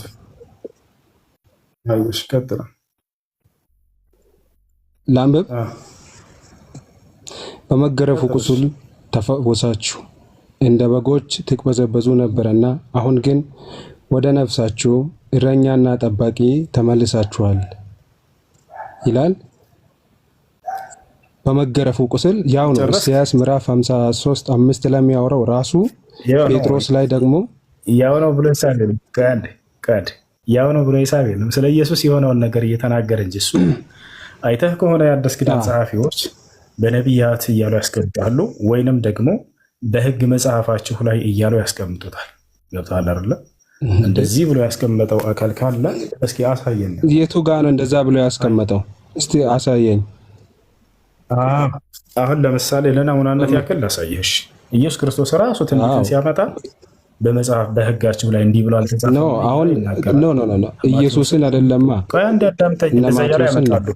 አንዴ ነው እንደዛ ብሎ ሁላቸውም ማቴዎስንም ላመጣልህ እችላለሁ፣ ችግር የለው። ማቴዎስም ይሉታል ተብሎ እንደተጻፈ አማኑኤል ይሉታል ብሎ ቀጥታ ያንን ስለ አማኑኤል የተባለው ለኢየሱስ እንደሆነ ራሱ ያመጣል። ተብሎ እንደተጻፈ እያለ ያመጣሉ። እዚህ ቦታ ላይ አማኑኤል የሚለው ማርቆስ ወንጌል ላይ ነው። ኦኬ እሺ፣ እንደዛ ከሆነ ስለዚህ በእኛ መጽሐፍ ላይ አንተ ማስረዳት አትችልም ማለት ነው። አየህ፣ ይሄን ነው ቅድም መግቢያ ላይ ስለነበረው ስለኛ መጽሐፍ ነው ብለህ እሺ፣ ለማን ነው ያለው? 56ቱን አንብብ። ሁሉንም አንብበናል። እንዳጠቃላይ እያወራ ያለው ስለማን ነው ከተባለ ስለ እስራኤላውያኖች ነው እያወራ ያለው። እነሱ ግፍና መከራ ደርሶባቸው ነበር። ከዚያ በኋላ እነሱ ነፃ እንደወጡና በጣም ብዙ መስዋዕት እንደከፈሉ እስራኤላውያኖች ለመግለጽ የተነገረ ነው። እዛው ላይ ወደ ስታነበው ጊዜ ስለ እነሱ የሚያወራ ነው እንጂ ስለ ክርስቶስ ነው ወይንም ስለ መሲሁ ነው የሚል ቃል እዚያ ላይ በፍጹም የለም። እንደዛ የሚል የለም። ለኢየሱስ ነው የተነገረው ቃል እዚያ ቦታ ላይ ስለ ኢየሱስ መሆኑን ለኢየሱስ ነው የተባለበት ቦታ ካለ እርሱን ማምጣት ትችላለህ። እኛስ ነው። ኦኬ እሺ፣ ቁጥር 1 አንብብ። ቁጥር 1 አንብብ። እዛው ቁጥር 1 ትንቢተ ኢሳይያስ ለኢየሱስ አይደለም ካልክ ሰጠህ ነው ማለት ነው። ለኢየሱስ ነው የሚል ቃል እዛ ጋር ታሳየናለህ ባጭሩ። እሺ፣ ለኢየሱስ ነው የሚል ቃል አማኑኤል ማን ነው የሚል ታሳየናለህ። እዛ አማኑኤል ማን ነው? የስ እንዴት እንደማሳይ ላሳይ ጊዜ ስለዚህ 53 ላይ እዚያ ላይ አማኑኤል የሚል አለ። ቆይ አንዴ ረዱ። አንተ 53 ላይ አማኑኤል ነው ጠየቅኩ ነው ንገረኝ። አማኑኤል ማን ነው? እሱን ንገረኝ። ቆይ አንዴ 53 ወጣህ። እሺ ኢሳይያስ 53ን ተውከው። አማኑኤል ወደሚለው እንሂድ። አየሽ፣ አማኑኤል ወደሚለው እንሂድ። አማኑኤል የሚለው የቱ ጋር ነው ያለው? ነው ማን ነው አማኑኤል? እሱን ስጠኝና እኔ ላሳየህ ማን እንደሆነ። እሺ አንዴ አማኑኤል የሚለው የቱ ጋር እንዳለ መጀመሪያ እንመልከትና ማን ነው የሚለውን ደግሞ እንቀጥላለን። የቱ ጋር ነው ያለው አማኑኤል የሚለው? እኔ እዚህ ጋር አለ ንገረኝና እኔ በምሰጠው መረጃ ለምን ትሄዳለህ? እኔ መረጃውን አሳይ። አንተ እኮ ነህ አማኑኤል ማን ነው ያልከኝ? ይኸውልህ አቤ አዳምጥ እንጂ እኮ ስለ መጽሐፍ ቅዱስ አታውቅማ። አማኑኤል ማን እንደሆነ የቱ ጋር ነው የሚገኘው ብዬ ደግሞ ጠየቅኩ። እኔን የምጠይቀኝ ማሳየን። እሺ ታምናለህ? እኔ እንዴት አድርጌ እንደማሳይ ጥቅሶችን ታምናለህ? አታምንም? እንደዚያ ነህ። ይኸውልህ አማኑኤል ማን ነው ብለህ ጠየቅክ አይደለ? አማኑኤል ማለት እግዚአብሔር ከኛ ጋር ነው። አማኑኤል ማለት እግዚአብሔር ከኛ ጋር ነው ማለት ነው። ላሳየህ። እሺ አሁን ምን ማለት ነው የሚለው የቱ ጋር ነው የሚገኘው?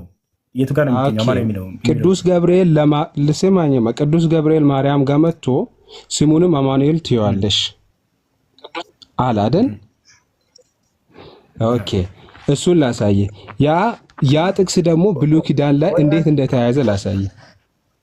አንተ አላሉም አላልክም? አንተ አሁን ከኢየሱስ ክርስቶስ በፊት አማኑኤል የተባለ ሰው አለ የለም? እንዴት መጽሐፍ ቅዱስ ላይ የለም? አለ እንዳለ መጽሐፍ ቅዱስ ላይ የለም። አሳይ። ይሄ ብርቅ አይደለም ለማንም በጣም ጥሩ እንዳለ ላሳይህ ነው። አሁን ከክርስቶስ በፊት አማኑኤል የሚባል ሰው አለ። ወዲያው በዚያው ጊዜ አማኑኤል የሚባል አካል ተወልዷል። እዛው ኢሳይያስ ላይ ይወጣል አይደል? ያ ሰው አምላክ ልታደርገው ነው እኮ። እሺ ላሳይህ ነው። አብሽር መጽሐፍ ቅዱስ ይዛል። እኔ እኮ የጠየኩት ጥያቄ ያንን ነው። አዲስ ኪዳንና ብሉይ ኪዳን ለማስያዝ ነው። ላሳይህ ነው። ከኢየሱስ በፊት አማኑኤል የተባለ እንዳለ አሁን ና ርዕስ እየቀያየርክ እዛም እንደፊንታ እየዘለልክ ዝም አልቀያየርኩም ነው። አሁን አማኑኤል የተባለ ከኢየሱስ ክርስቶስ በፊት የለም ብለሃል አለ። ያው ላሳይህ። መጽሐፍ ቅዱስህን አውጣ። ትንቢተ ኢሳይያስ ትንቢቱ የት ነበር የሚገኘው? ትንቢተ ኢሳይያስ ምዕራፍ 7 ኢሳይያስ ምዕራፍ 9 ኦኬ ቴንክ ዩ። እኔም የምሰጥህን ያ ራሱ ማን እንደሆነ ትነግረኛለህ። አዲስ ኪዳንም ላይ ብሉይ ኪዳንም ላይ ከኢየሱስ በፊት ነው። ቃሉን ያዙልኝ። ከኢየሱስ በፊት አማኑኤል የተባለ ቴንክ ዩ አለ። አብሽር አሳያለሁ። በማናውቀው ነገር ብዙ ባናወራ ጥሩ ነው። 7 ስንት ነው ያልከኝ? 7:14 ትንቢተ ኢሳይያስ ኦኬ። እናንበብ ያስን አንብባ አንዴ። ኦኬ ምንድን ነው የሚለው? ስለዚህ ጌታ ራሱ ምልክት ይሰጣችኋል፣ እነሆ ድንግል ትጸንሳለች፣ ወንድ ልጅም ትወልዳለች፣ ስሙንም አማኑኤል ትለዋለች። ማን ነው እሱ? ንገረኝ።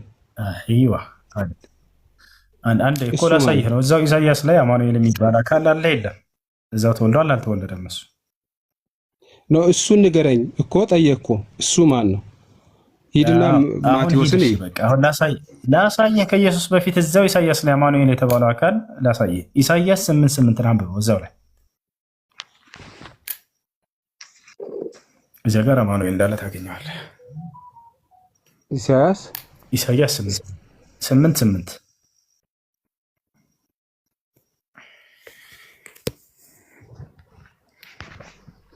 ኦኬ ምን ይላል? እየጎረፈም ወደ ይሁዳ ይገባል፣ እየተለቀለቀም ያልፋል፣ እስከ አንገትም ይደርሳል። እየተለቀለቀም ሳይሆን እያጥለቀለቀም ያልፋል። ኦኬ እያጥለቀለቀም ያልፋል። እሺ አንገትም ይደርሳል። አማኑኤል ሆይ የክንፍህ መዘርጋት የአንገትህ ስፋት። እሺ አሕዛብ ሆይ እውቅና። ኦኬ ምን ማለት ነው እሱ? አይዋ ስለዚህ ከኢየሱስ ክርስቶስ በፊት እዚያው ላይ አማኑኤል እንደተገኘ አማኑኤል የሚባል አካል እንዳለ አገኘን አይደለ? የዚህ አማኑኤል የሚለው ንገረኛ። አማኑኤል ነው። ማን ነው እሱ? አማኑኤል እሺ ሻዳ ማስፈልጌ ነበረ። እሺ ከዚህ በፊት ሙስሊም አስረዳኛ።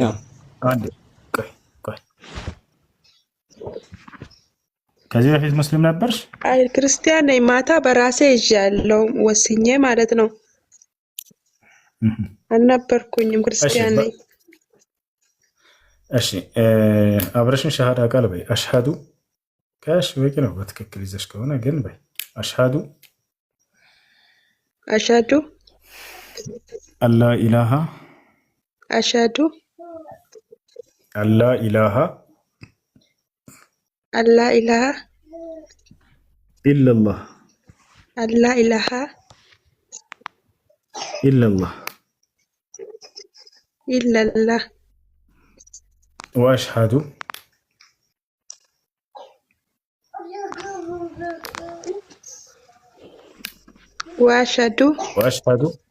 አነ ሙሐመደን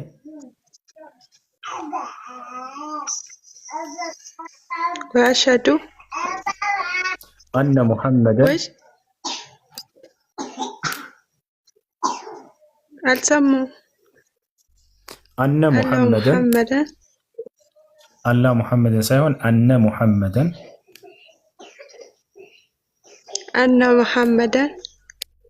رسول الله أن محمدا رسول الله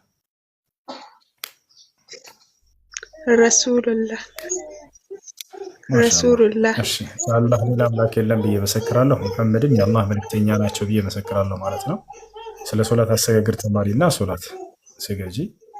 ልክ እንደው ጾምንም ያለንበት የረመዳን ጾም ነው። እሱን ጾሚ። እስላማዊ ትምህርቶችን ተከታታይ። እሺ